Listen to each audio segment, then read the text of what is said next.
అండి అందరికీ నమస్కారం. వెల్కమ్ బ్యాక్ టు గుడివాడ వంటలు. ఇలాంటి కొత్త కొత్త రెసిపీ వీడియోస్తో మీ ముందుకు రావాలంటే మా ఛానల్ని సబ్స్క్రైబ్ చేసుకోండి. పచ్చి కొబ్బరి గోధుమ పిండితో healthy and tasty cup cakes. ఇంకా ఆలస్యమైంది పదండి కిచెన్లోకి వెళ్ళిపోయి స్టార్ట్ చేసేద్దాం. ఒక జల్లెడలోకి 1 కప్పు గోధుమ పిండిని తీసుకోండి. మీరు కావాలంటే ఈ గోధుమ పిండి ప్లేస్లో మైదానైనా ఇలా జల్లించి తీసుకోవచ్చు. ఇప్పుడు పిండి అంతా చక్కగా జల్లించేసుకున్నాం కదండి. జల్లించుకున్న ఈ పిండిని రెడీగా పక్కన పెట్టుకోండి. ఈలోపు మనం మిక్సీ జార్లో 3/4 కప్పు దాకా పంచదారను వేసుకోండి. మంచి ఫ్లేవర్ కోసం ఒక 2-3 యాలకులను వేసుకోండి. పంచదారని మెత్తగా గ్రైండ్ చేయండి. మెత్తగా గ్రైండ్ చేసేసుకున్నాం కదండి. ఇప్పుడు ఈ పంచదార పొడిని ఈ గోధుమ పిండిలో వేసేసుకోండి. ఈ పంచదార పొడి వేసేసాం కదండి. ఇప్పుడు ఇదే మిక్సీ జార్లో 3/4 కప్పు దాకా పచ్చి కొబ్బరిని వేసుకోండి. ఇప్పుడు వీటిని కూడా గ్రైండ్ చేయండి. వీడియో క్లిప్లో చూపించే విధంగా గ్రైండ్ చేయండి. ఇప్పుడు ఈ కొబ్బరి పొడిని కూడా ఈ గోధుమ పిండిలో వేసేసుకోండి. ఈ కొబ్బరిని కూడా వేసేసాక ఈ గోధుమ పిండి ఈ పంచదార పొడిలో ఈ కొబ్బరిని ఒక్కసారి బాగా కలిపేయండి. ఇంట్లో ఒక్కొక్కసారి పచ్చి కొబ్బరి అనేది మిగిలిపోతూ ఉంటుంది కదండి. ఈ విధంగా ఒక్కసారి ట్రై చేయండి. టేస్ట్ అనేది చాలా బాగుంటుందండి. నేను మా పిల్లలకైతే కొబ్బరి మిగిలిపోయినప్పుడు ఈ రెసిపీ అయితే చేసి పెడతా ఉంటాను. మా పిల్లలు భలే ఇష్టంగా తింటారు. ఇప్పుడు ఒకే 1 స్పూను నెయ్యిని వేయండి. ఈ నెయ్యి కూడా వేశాక ఒక్కసారి ఈ పిండిలో కలిపేయండి. 3/4 కప్పు దాకా కాచి చల్లార్చిన పాలను వేసుకోండి.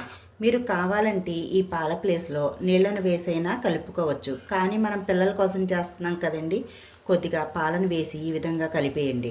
లేదు అనుకుంటే సగం పాలు సగం నీళ్లు వేసైనా కలుపుకోవచ్చు. కాస్త జారుడుగా కలుపుకోండి. వీడియో క్లిప్లో చూపించే విధంగా ఉండలు లేకుండా చక్కగా కలిపేసుకున్నాం కదండి. ఇప్పుడు ఈ కలుపుకున్న ఈ పిండిని కాసేపు పక్కన పెట్టేయండి. అయినా ఒక 4 స్టీల్ కప్పులను తీసుకోండి. ఇప్పుడు ఈ 4 గిన్నెలకి కొద్దిగా నెయ్యిని కానీ ఆయిల్ని కానీ అప్లై చేయండి. ఈ గిన్నె అంతా చక్కగా ఇలా స్ప్రెడ్ చేసేయండి. ఈ నెయ్యి లేకపోతే ఆయిల్ని అప్లై చేసుకోండి. మరీ చెప్తున్నానండి, టేస్ట్ చాలా బాగుంటుంది. ఒకసారి మీ ఇంట్లో ట్రై చేయండి.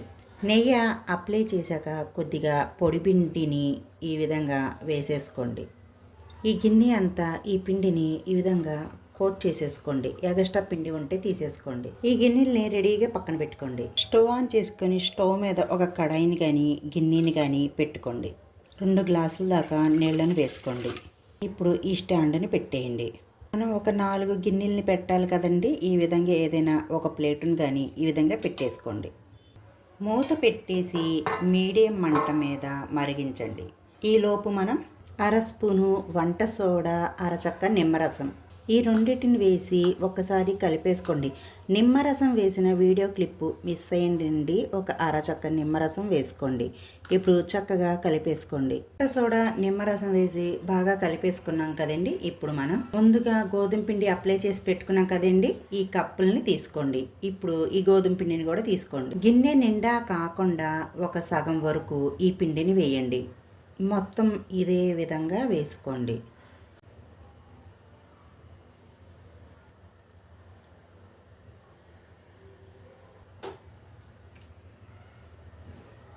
అంతా 4 గిన్నెలో వేసేసుకున్నాం కదండి. ఇప్పుడు మీకు నచ్చిన డ్రై ఫ్రూట్స్ని తీసుకొని విధంగా పైనుంచి కొద్దిగా వేసేసుకోండి.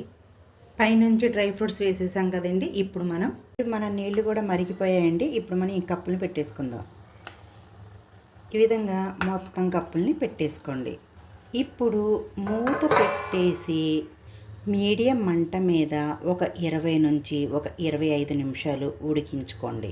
25 నిమిషాలు అయితే అయిపోయాయండి. మన కేక్ అనేది బేక్ అయిందో లేదో చూసుకుందాం. ఏదైనా టూత్ పిక్ కానీ నైఫ్ను కానీ తీసుకుని ఈ విధంగా గుచ్చి తీసుకోండి. ఈ విధంగా తడి ఏమీ లేకపోతే మన కప్ కేక్ అనేది చక్కగా బేక్ అయిపోయినట్టు. ఇప్పుడు మనం ఈ కప్పుల్ని ఒక్కొక్కటిగా తీసేసుకుందాం. కావాలంటే ఇలా డైరెక్ట్గా ఒక స్పూన్ పెట్టుకొనైనా తినేయచ్చు. లేకపోతే ఈ విధంగా నైఫ్తో ఇలా కొద్దిగా ఈ అంచుల్ని ఇలా అనండి. ఇప్పుడు మనం చక్కగా చూడండి, మన ఫ్లఫీ సాఫ్ట్ గోధుమ పిండి కొబ్బరితో కేక్ రెడీ. మీకు కనుక ఈ రెసిపీ వీడియో నచ్చినట్టయితే మా వీడియోకి ఒక మంచి లైక్ ఇచ్చి మీ ఇంట్లో ట్రై చేసి ఎలా కుదిరిందో నాకు కామెంట్ సెక్షన్లో తెలియచేయండి. ఇలాంటి మంచి మంచి రెసిపీ వీడియోస్ కోసం మా ఛానల్ని సబ్స్క్రైబ్ చేసుకోండి. పక్కనున్న గంట సింబల్ని యాక్టివేట్ చేసుకోండి. Bye friends, thank you for watching.